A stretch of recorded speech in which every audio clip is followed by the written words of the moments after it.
Hello everyone, welcome back to my channel Selina's daily blend. ఈరోజు అయితే నా చిన్న బాల్కనీ గార్డెన్లో నేను చేసుకునే పనులను మీకు చూపిస్తున్నానండి. వీక్లో ఒక్కసారైనా సరే నేను ఖచ్చితంగా ఈ పని పెట్టుకుంటాను. ఉన్న మట్టినంతా ఒకసారి చక్కగా కదిలిచ్చేసుకొని, అలాగే కిచెన్ వేస్ట్ ఏదన్నా ఉంటే నేను మొక్కలకి ఇస్తూ ఉంటాను అన్నమాట. అయితే అలా చేస్తూ ఉన్నప్పుడు నా ఇన్సులిన్ మొక్కనైతే మీరందరూ నేను ప్లాంట్ చేసుకున్నప్పుడు చూశారు కదా.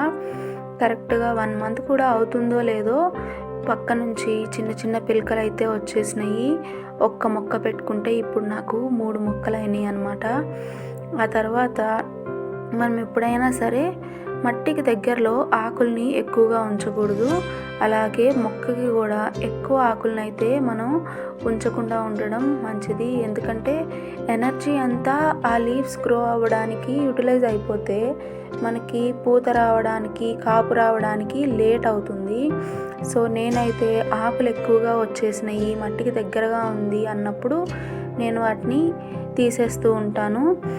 అలాగే ఈ వంకాయ మొక్కలను అయితే నేను ఒక 3 పాట్స్లో అయితే పెట్టానండి. కానీ అవి కరెక్ట్గా గ్రో అయ్యే టైంకి మేము అక్కడ లేకపోవడం వల్ల అవి మొక్కలు పెద్దవైపోయినాయి కానీ కాపు లేదు. గ్రోత్ అయితే నాకు అసలు ఏం కనిపించట్లేదు. అనవసరంగా పాట్స్ పాడైపోతున్నాయి, అంటే వేస్ట్ అయిపోతున్నాయి అనిపించింది. ఇక అందుకని చెప్పి తీసేసి ఒక్కసారి మట్టినంతా నేను ఇలా కదిలించేసేసుకొని వేరే మొక్కల్ని నాటుకోవడానికైతే రెడీ చేస్తూ ఉన్నాను అన్నమాట.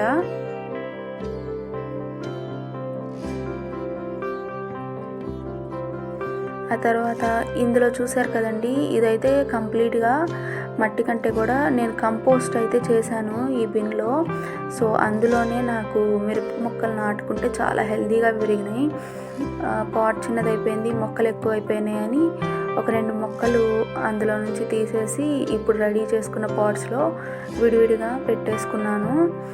అయితే నా మిరప మొక్కలకి కొన్నిటికి యూజువల్గా మిరప మొక్కలకు వచ్చే పెస్ట్ ఆకుముడత అంటారు కదా, అదైతే వచ్చింది. సో అది స్ప్రెడ్ అవ్వకుండా ఉండాలి అని చెప్పి ఆకుల వరకు నేను తీసేశాను. ఇంకా వేరే ఏమన్నా టిప్స్ మీకు తెలిసినట్లయితే నాకు చెప్పండి కమెంట్స్లో. మిరప మొక్కలన్నిటికీ కూడా చక్కగా పూత అయితే వచ్చేసింది. అవి సెల్ఫ్ పాలినేటెడ్ ప్లాంట్స్ కదా, సో ఫ్లవర్స్ మీద ఒక్కసారి మనం ట్యాప్ చేసినట్టయితే పాలినేషన్కి హెల్ప్ అయినట్లుగా ఉంటుంది.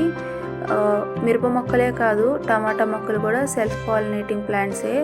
సో మనకి గాలి ద్వారా లేకపోతే చిన్న చిన్న ఇన్సెక్ట్స్ అవి వస్తూ ఉంటాయి కదా, వాటి ద్వారా అవి పాలినేట్ అయిపోతాయి.